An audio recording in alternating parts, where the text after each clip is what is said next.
बिस्मिल्लाहिर्रहमानिर्रहीम।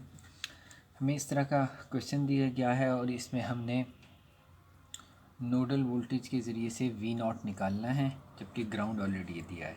तो nodal voltage का जो मेथड है उसके कुछ स्टेप्स हैं। पहला स्टेप्स ये है, स्टेप 1, कि हमने आइडेंटिफाई करना है कि कितने नोड्स हैं। तो इस सर्किट में आइडेंटिफाई करने का तरीका ये होता है कि कोई भी कंपोनेंट है उसके दोनों एंड्स मार्क कर लें। ये कंपोनेंट्स के दोनों एंड मार्क कर लें, 12 ओम के दोनों एंड, 6 ओम के दो एंड और 24 वोल्ट के दोनों एंड। तो ऐसे दो मार्क पॉइंट जिनके दरमियान कोई कंपोनेंट नहीं है वो एक नोड बन जाता है। तो ये एक नोड है हमारे पास।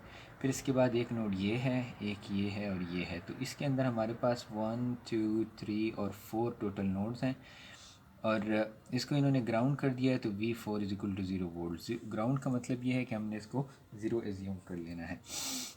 यानी इसका दूसरा जो स्टेप है वो ये है कि एक नोड को रेफरेंस नोड एज्यूम कर लें।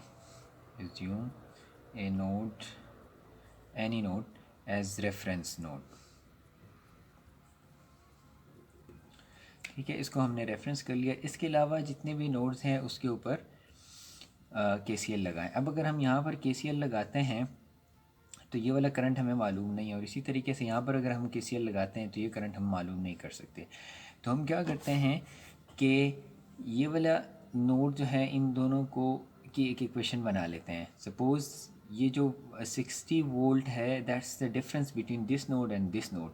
तो इस नोड को, ऊपर वाले नोड को अगर हम V1 कहें, सो V1 माइनस VG ग्राउंड, इन दो नोड्स के दरमियान फ़र्क कितना है, 60 वोल्ट्स का।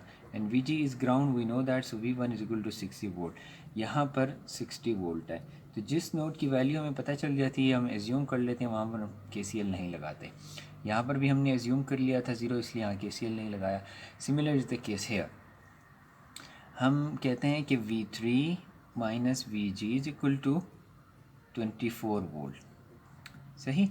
तो इसके अंदर उस नोड को पहले लेना होता है जो पॉजिटिव टर्मिनल के साथ है। तो यहाँ पर हम VG को पहले लेंगे या उसके साथ पॉजिटिव साइन लगाएंगे और ये इस तरह लिखेंगे VG माइनस V3।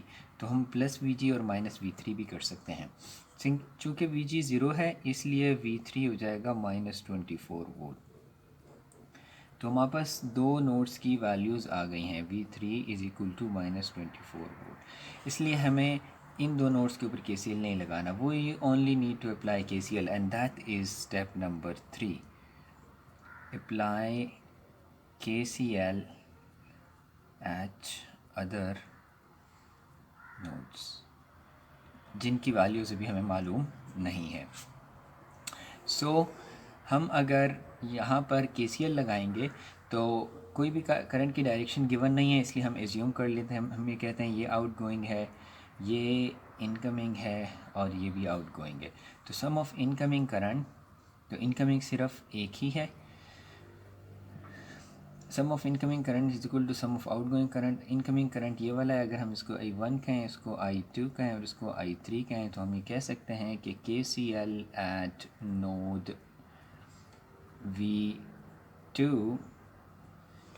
V2 के ऊपर, जिसे V0 भी कहा है क्वेश्चन ने, is equal to I1 is equal to sum of incoming currents is equal to sum of outgoing currents. So I1 किसके बराबर है, V1 minus V2 divided by 12, I2 V2 minus VG by 12 plus V2 minus V3 divided by 6। So इस सब को अगर हम 12 से multiply कर दें और VG को हम 0 एज्यूम कर लें, V3 की वैल्यू भी अगर हम पुट कर दें और V1 की वैल्यू भी अगर हम पुट कर दें, we know that V1 is equal to 60 volt, V3 is equal to minus 24 volt and VG is equal to 0 volt. So ये हमारे पास आ जाएगा 60 माइनस V2, 12 से मल्टीप्लाई करें तो ये कैंसिल हो जाएगा। इसी तरह V2 12 से मल्टीप्लाई करें तो 1 हो जाएगा, प्लस और 2V2 माइनस 2V3 की वैल्यू क्या थी, माइनस 24, इसको 24 कर देगी। सो 2 टाइम्स 24, राइट। सो अब हम V2 को कंबाइन कर लेते हैं, 2V2 plus V2 is V3 and ये वाला V2 भी उधर जाके 4 V2 बन जाएगा।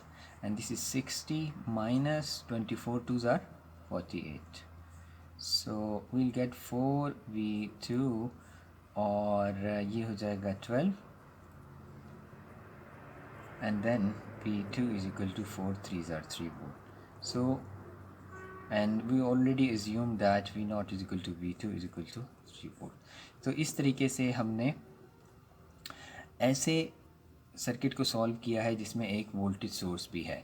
लेकिन यहाँ पर आसानी क्या है कि ये वोल्टेज सोर्स एक रेफरेंस नोड और नॉन रेफरेंस नोड के दरमियान आ जाए तो नॉन रेफरेंस नोड को ये वाली वैल्यू असाइन कर देते हैं।